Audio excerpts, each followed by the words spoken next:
Hey, You are Locked On Golden Gophers. No matter what we're going to do here, we're just going to keep rowing. Your daily podcast on the Minnesota Golden Gophers. However it turns out, we're just going to keep rowing. Part of the Locked On Podcast Network. Your team every day. We're just going to keep rowing, and keep rowing.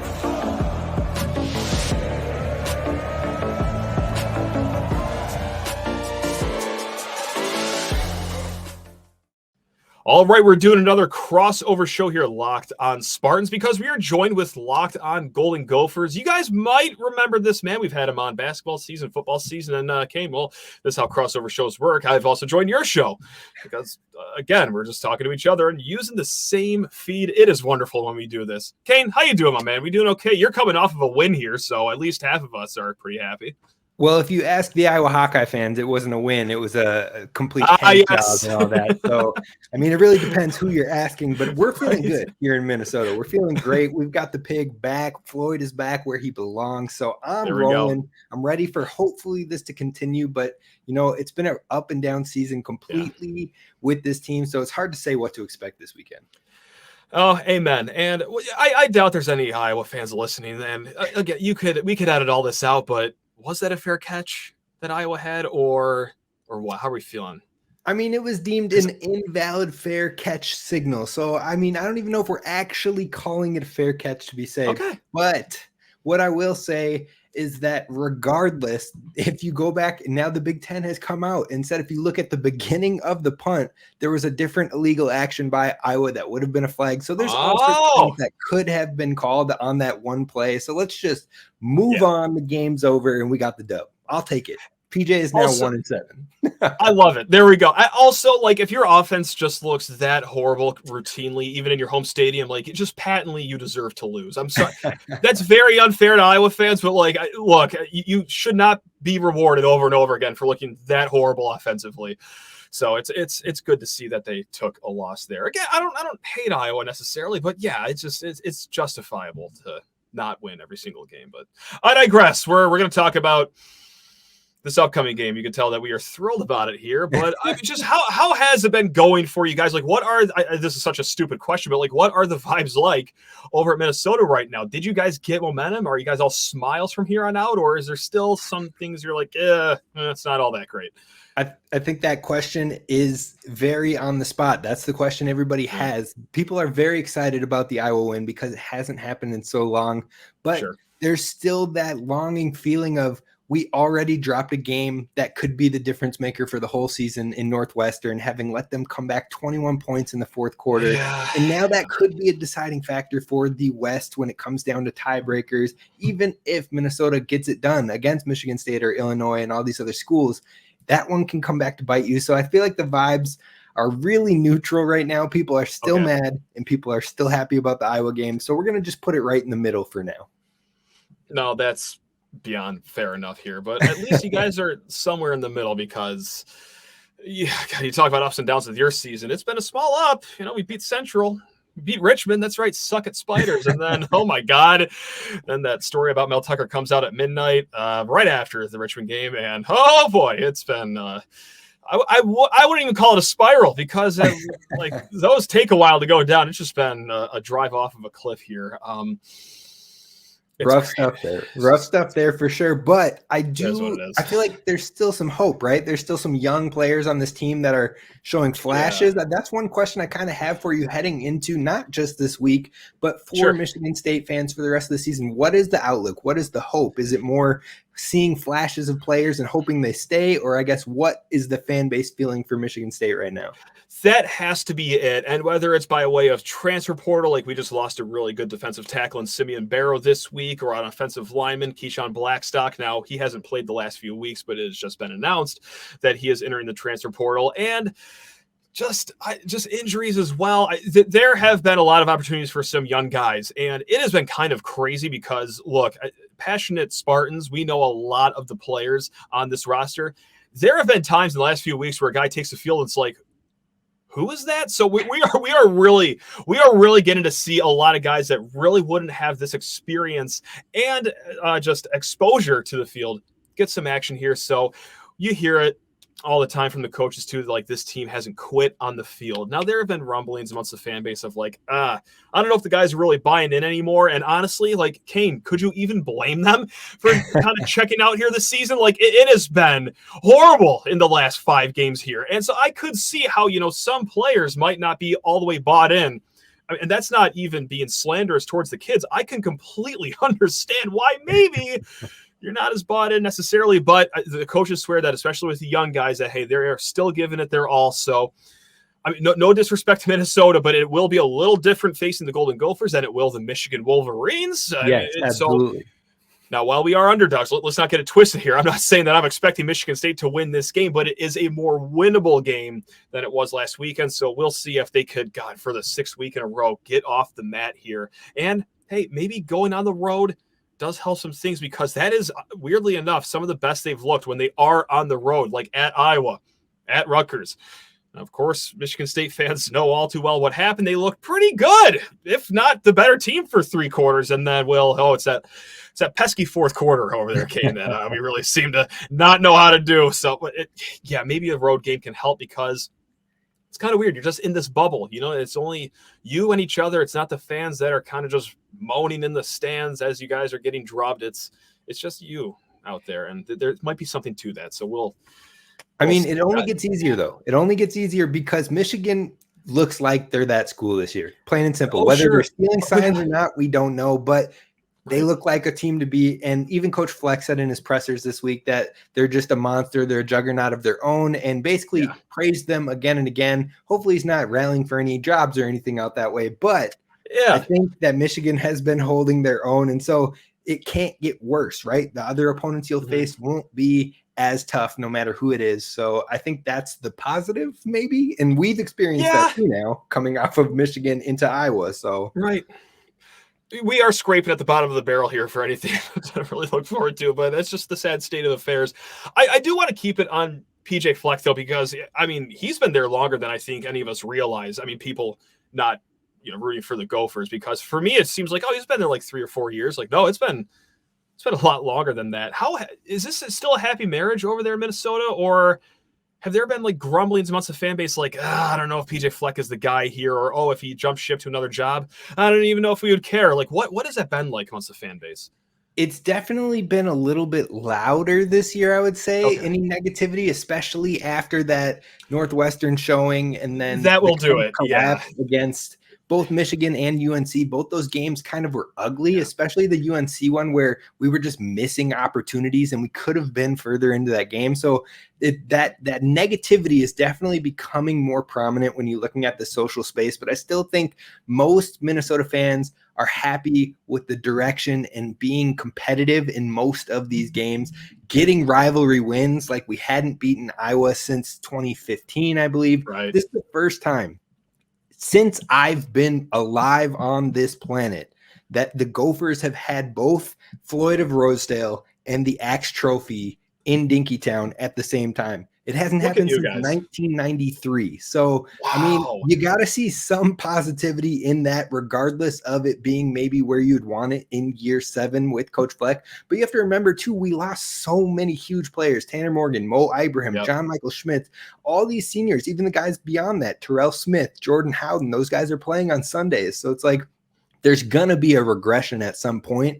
It's just you don't want to see that regression fall back to the bottom of the barrel where you feel like, oh, here we go again. It was all a fluke. I feel like we're starting to see some of those flashes. The offense is still kind of a garbage heap every once in a while, but they're starting to make clicks and make things happen. The defense put it together last week, like we saw 12 yards with Iowa. We saw flashes of the defense in the first couple games as well. So now you want to see that carry out through the rest of the season. If you continue to show those flashes, even if you lose to an Ohio State, or even if you're really close with some of these other ones, at least those flashes might be like, okay, so next year should be a little bit better. Right on. And you know what? I will keep it on the offense here, because I'm going to grill you about your Gophers, and then you're going to flip the table and you're going to ask me all about my Spartans. But first, Kane, we need to talk to people's ears off about Prize Picks, the leader in daily fantasy sports, because like I've been telling my listeners up and down ever since we've been with Prize Picks, They make games that you don't even care about worth watching. It is so easy to make your picks on Prize Picks. It takes you 38 seconds to do it. It is wonderful. And my favorite part, yeah, sure, you got your NBA games, you got your NFL games, your NHL games. You can add all your players onto one slip. It doesn't have to be just one sport. Mix and match, and hey, give yourself the chance to multiply your money times 25. That's right. You can turn $10 into $250 in just a few taps. It is quite simple. You're going to see a player. You're going to see some projected stats. You're going to guess over or under, and you're going to string those together and sit down on the couch, watch the game that, again, otherwise you would not care any less about, and reap in those rewards. Go to prizepicks.com/lockedoncollege and use code LOCKEDONCollege for a first deposit match up to $100. Again, that is prizepicks.com/lockedoncollege and use code LOCKEDONCollege for a first deposit match up to $100. It's Prize Picks, daily fantasy sports made easy. And also need to talk to people's ears off about LinkedIn jobs. These days, every new potential hire can feel like a high-stakes wager for your small business, and you want to be 100% certain that you have access to the best qualified candidates available. That's why you got to go check out LinkedIn Jobs. LinkedIn Jobs helps you find the right people for your team faster, and my favorite part, Kane, for free. If it's free, it's for me. And also, well, it's so easy to add your job to LinkedIn that even a schmuck like me can do it with ease. So while you do so, add the purple hashtag hiring frame to your LinkedIn profile to spread the word that you are hiring. Simple tools like screening questions make it easy to focus on candidates with just the right skills and experience so that you can quickly prioritize you want to interview and hire. LinkedIn Jobs helps you find the qualified candidates you want to talk to faster. So what are you waiting for out there? Post your job for free at linkedin.com/lockedoncollege. That's linkedin.com/lockedoncollege to post your job for free. Terms and conditions. You got that right, Buster. They apply.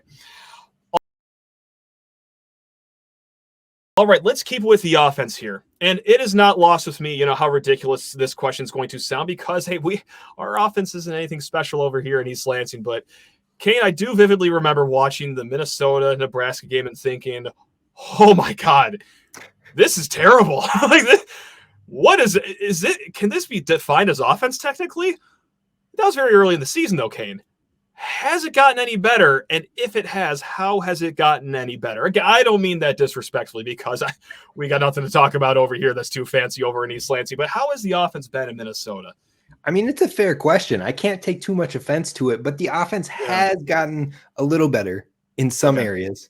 I'm not going to brag about it, but we still have it better than Iowa. So I guess there's some measuring sticks to be in here. But overall, I think the biggest thing that has come to fruition since that Nebraska game is the revolution of Darius Taylor, who came in hot and heavy from games 2, 3, and 4. He absolutely was running wild. He had 532 yards in 3 games and was leading the Big Ten in rushing yards through 3 games, basically through 4 games, but he only played 3, took 1 touch in the Nebraska game. Now, after that, he got injured at the end of that Northwestern game, and then he didn't play in Michigan. He comes back after the bye week versus Iowa, and now there's fears that maybe something could have been tweaked at the end of that game. He wasn't in it at the end when it came to some of those final possessions, and that was kind of a question. No one had seen anything, heard anything. We still haven't really gotten clarity on it, but hopefully he isn't injured because this running back room has just been getting absolutely torched when it comes to injuries. We found out before the Iowa game, we lost Bryce Williams for the season. So that was the veteran running back who had some experience in this specific offense.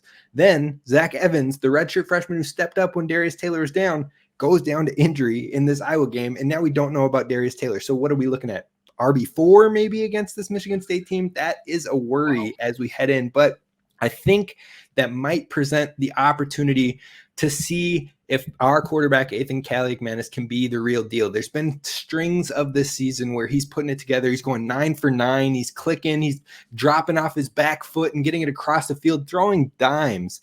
And then there's other moments where he's just throwing the ball, dirt ball, 5 yards in front of him when it was an easy completion. So it's really been an up and down season with quarterback play. And if this Gopher team wants to still kind of put their name in that West conversation, they have to get the best of their young quarterback moving forward.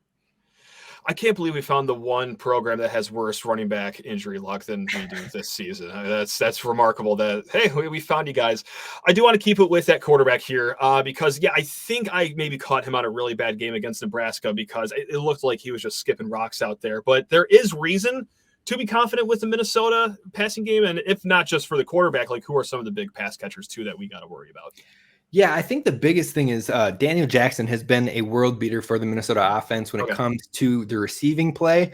He's been showing up in nearly every game. I believe he's one of the I don't know where at in the Big Ten, but I think he's in the top 10 in receiving yards for the Big Ten right now. He's doing a lot. Last week, he had over 100 yards, and he was basically the offense for us when we couldn't get things going on the ground. He finds a way to get it done. His route running is pristine. Like, I absolutely love it. I asked him in the offseason, in the fall camp, who he really watches. I wasn't surprised to hear Cooper Kupp, Devontae Adams, Stephon Diggs are the guys he really tries to take and break down. And then you go and watch him route run and you're like, okay, I see it. I get that. Yeah. But beyond that, who knows what we've been touted all offseason as having so much depth in this wide receiver room. We brought in Elijah Spencer from Charlotte, who had 900 yards and 9 touchdowns last year. Hasn't had any opportunities. We have Tristyn Spann-Ford, the tight end, who was an preseason All-American. Never really gets targeted and has had some drop issues this year. Chris Bell's been hurt all year, comes back and has played limited snaps, but we haven't seen anything. Corey Crooms had a game or two, but outside of Daniel Jackson, where are we going with the ball right now, especially if the running backs are injured? So I am a little bit more concerned with this matchup, especially for the Gophers offense, knowing the running backs are injured, knowing we haven't been passing well. And so it all comes down again to that young quarterback, and can he make it click more often? If he has those skipping moments like you were talking about, this could be a rough one for the Gophers.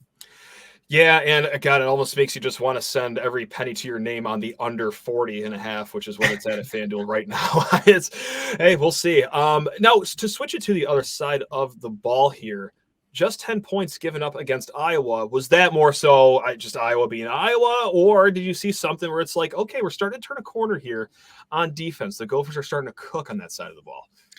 It's definitely a little bit of both. So it's Iowa being Iowa first and foremost. Like, the offense looked bad, but I was really impressed with how they slowed down that running game. I believe they had, even if you took away the sack yardage that happened on Deacon Hill, I think Iowa had 33 total rushing yards with that sack yardage gone. So the Gophers' rush defense has been doing really well. And even in the games they've struggled, they've limited a lot of running backs. Like, UNC was the number 9 rushing team in the country when we played them.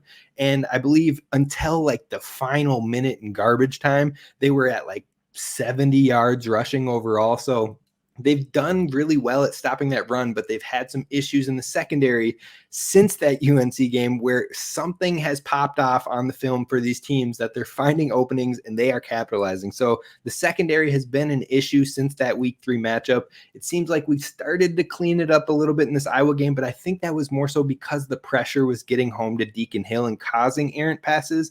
So that's my big question is it really the secondary cleaning things up?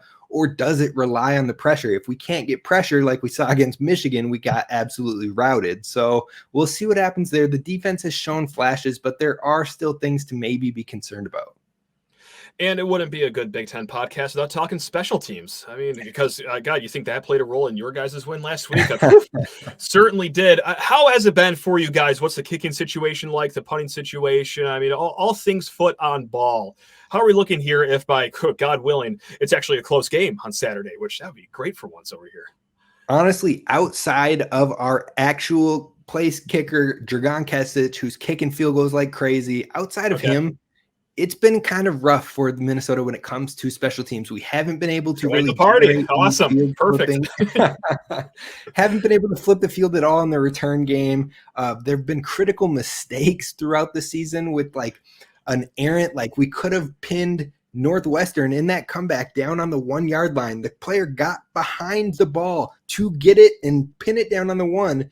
And they took a step backwards and went in the end zone and then caught the ball. And then all of a sudden, instead of driving the entire field to tie the game, they started from the 25 and they made it happen. So their special teams has been very rough. A lot of fans are calling into question why we haven't made a change with our special teams coach who has never shown real progress. Now, this kicker is the real deal. He can boot that bad boy from 55 yards, and I still feel comfortable with him out there. Okay. And even after he pushed one into the wind in this Iowa game where the winds were 25 miles per hour, knocked in his next 4 after that, this is probably the most comfortable I have felt with a kicker when it comes to field goals for this team. So hopefully they can start to clean other areas up, but the special teams has been no bueno. It is like I'm staring at a mirror right now. I mean, you guys are actually like putting some wins in your win column in Big Ten play. But like after the Michigan game, I said that our special teams coach should be in prison. So like if that gives you an idea of how we're feeling about special teams around these parts in East Lansing, it's so glad that, hey, there's another fan base out there suffering from this, guys. See, misery loves company. So solidarity it's not just for you. you. No, this is great. We're all having fun. All right, we're gonna flip the table here. You're gonna grill me about the Spartans. But first, hey, got to talk people's ears off about FanDuel Sportsbook. Hey, if you're feeling spicy about the Gophers, they are minus 7-point favorites right now. And if you're feeling like spicy like I am about the under of 40.5 right now, sprint, do not walk towards FanDuel, America's #1 sportsbook, to get in on the action. Or hey, if college football isn't your only cup of tea that you like to sip on weekends, well, snap into action this NFL season with FanDuel, America's #1 sportsbook. Right now, new customers get $200 in bonus bets guaranteed when you place a $5 bet. That's right, that's $200 in bonus bets, win or lose. And if you've been thinking about joining FanDuel, well, there's simply no better time to get in on the action than right now. The app is super easy to use, and there's a wide range of options, including spreads, player props, over, under, or my personal favorite, hey, first time touchdown. Also, I do like to fancy myself a 2-touchdown score bet as well. Go check it all out at FanDuel. Visit FanDuel.com/lockedon and kick off the NFL season. Again, that's FanDuel, official partner of the NFL. All right, Kane.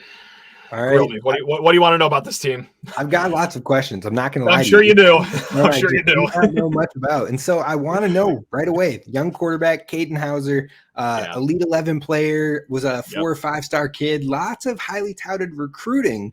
But what have you seen from him through that Rutgers game? We're going to kind of move that Michigan game off to the side a little bit because it's Michigan and they're dominating everybody, plain and simple. I don't care if Michigan goes out there and plays Ohio State. I still think they're going to make that quarterback look foolish. So overall, what are you seeing with Katin Houser, and have there been bright spots, or what are your concerns with him as well? Overall, I don't need, you can't even hold the Michigan game against him because, Kane, they knew all of our plays. That's right. I'm just going to say that. You can tell I'm slightly kidding there. His first start against Rutgers was everything you could have hoped for in a young redshirt freshman. Even, a guy as highly recruited as he was, Elite 11, just like you said, great job on the homework over there. That's what I'm talking about. But, man, that was a tough day in Piscataway because, well, Rutgers has a pretty solid pass defense to begin with, but also a very soggy day over there. Not the greatest passing conditions, but, hey, he still had some really good completions, like the opening drive on the scripted plays. Hit Montori Foster, I believe it was, for a nice 16-yard touchdown. That ball had some zip on it through the rain. But then you also see, some out routes where the ball has to hang in the air for 25, 30 yards just to gain 4 yards, because that's the routes that we like to draw up here in East Lansing. Get a little floaty offhand. So I do worry about that because, well, just like we saw last weekend, those could be some good pick 6 balls there. So we would like to see a little more strength on the arm here. But again, redshirt freshman, young kid, has had 2 really, really tough situations to go up against. So I think, weather permitting, we can get a really decent look as to, what are we working with here if this is going to be our foundational quarterback, if he does want to stick around here after this year. So all in all, I've been overall pleased with it. And I know that sounds ridiculous coming off of a 49-0 loss where he threw a pick 6, but again, that's a semi-pro team over there he was going against. I get it. We experienced it firsthand, and we had 2 pick 6s. So it's not we're right fun. there step for step with you. But right. I think overall, there's going to be opportunities for him. The secondary has shown there's holes on the field at times. So if he can capitalize on that, I will be a little bit concerned. But the secondary also has created a lot of different turnover opportunities too. So hopefully that'll play in our favor a little bit. But what has been the biggest surprise for you with Michigan State's roster this year? The biggest surprise for the roster is just, I hate to be negative Nancy once again, but the trenches have been a little underwhelming, more so the defensive side. I really thought this front 7 was going to be a strength. And look, of course, there's the injuries. We lost our great, reigning 3-time Big Ten Defensive Player of the Week winner, Jacoby Windman. He bows out very early in the season with a pec injury. And okay, well, Darius Snow from last year, well, his leg nearly exploded last year, so we were lucky to even have him at 80% at some point this year. But we are running thin at the front seven, but let's be honest, even when it was all healthy and all good in the hood over here, like it's been a little underwhelming, not much of a pass rush at all this season. So that's been a little bit of a shock. And also for the offensive line, it has been going up and down. They did show a glimmer of hope here for the running game, but like the run blocking, especially with the really veteran guys on this line, like you would have hoped it would have been a little better so far this season. And that Nathan Carter, a really good running back for us, transferred from UConn, who has been playing good, you would hope that he would get a little more help. So it has been just a little underwhelming in the trenches here, just as far as, what's the biggest surprise of the roster goes for. Gotcha. No, that makes sense. But I do have to ask, it was really curious to me how spread out the offense has been when it comes to passing. What stands out to you about Michigan State's pass catchers? It seems like they've really spread it around when it comes to target distribution. I think you have like 4 or 5 different pass catchers with over 200 yards. So how have you been seeing that pass catching game going? And are any of them like a true home run hitting threat, or is it really just kind of picking your opponents apart slowly and surely down the field? Yeah, it is that. It is by committee, and that's something that we expected going into this season because, well, hey, Jaden Reed was on the team last year. Okay, he goes to the second round of the Packers, and, well, hey, at least we got Keon Coleman, right? Until right before midnight of the transfer portal in the spring. So, okay, now we're replacing 2 NFL caliber receivers here. The only guy that we have returning that was a starter is Trey Mosley. And I love Trey Mosley, Mr. Reliable, I call him. He's great, but still there's a lot of catches to be had and a lot of young, unproven guys. So going into the season, it's like, okay, well, this is going to be by committee. Like we could see 8 guys on the field have equal snap counts at the end of the game here. And by late October, it doesn't really seem to have leveled itself out, which is fine because I don't know if there's a home run hitter. I don't know if anyone has established themselves as the alpha dog. They're having guys that have had great moments like Jerron Glover, young kid. He has had some really good flashes for Michigan State so far. Or Christian Fitzpatrick for the deep ball routes. He's shown some really good moments there. However, it's like he's only really got that one route. And, well, Jerron Glover has to share the room with a lot of other people. And it has been very just hodgepodgey on the receiver core, but it'd be really silly of me to say like that's like the big problem here on offense because we got a lot of other issues to deal with here.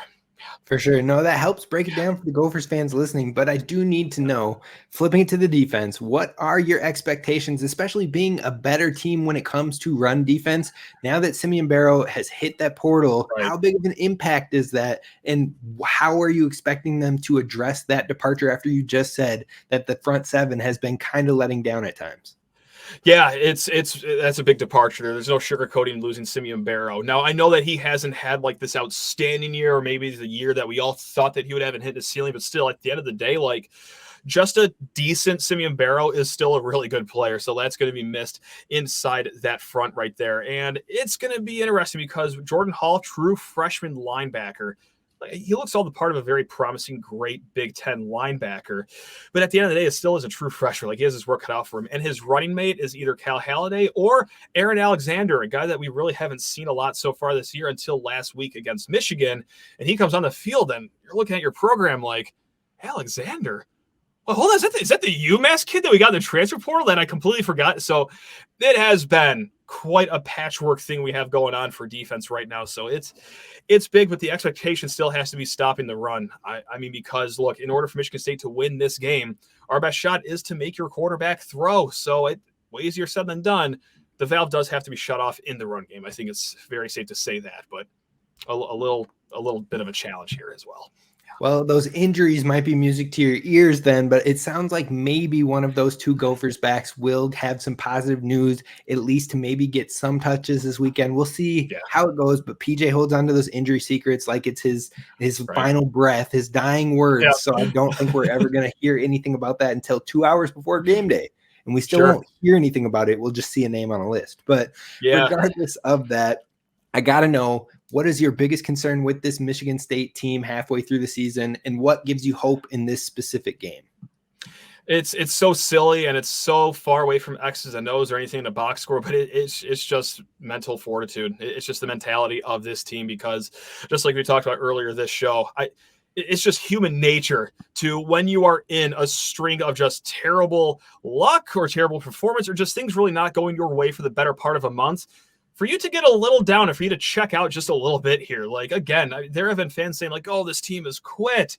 And I don't think I necessarily believe that 100%, but I do think like, well, sure. Like, how can you blame them? Like, their coach got fired in like the most circusy way 2 weeks into the season. And now here we are. We're blowing huge leads against Rutgers. We are blowing leads against Iowa. We're getting absolutely dummied against your rival in Michigan. It's like, can you really get off the mat after weeks upon weeks of this happening? Like we talked about, hey, the young players are going to get opportunities and maybe they get in there with some great mental fortitude. But for the upperclassmen of this team or the guys that have been around the block here and that are looking around at each other being like, what the hell are we doing, man? Like, I do wonder what kind of a Michigan State team we get this weekend because, God, the last few games, I mean, going into the Rutgers game, it's like, oh boy, what kind of mental toughness do they have? And I hate to say mental toughness like that. That's such like a BS way of looking at it because all these kids are tough just for sticking around and even strapping up the helmet to go on Saturday. But that's how a lot of people are looking at it. It's like, oh, do they have the mental toughness for this game? Like,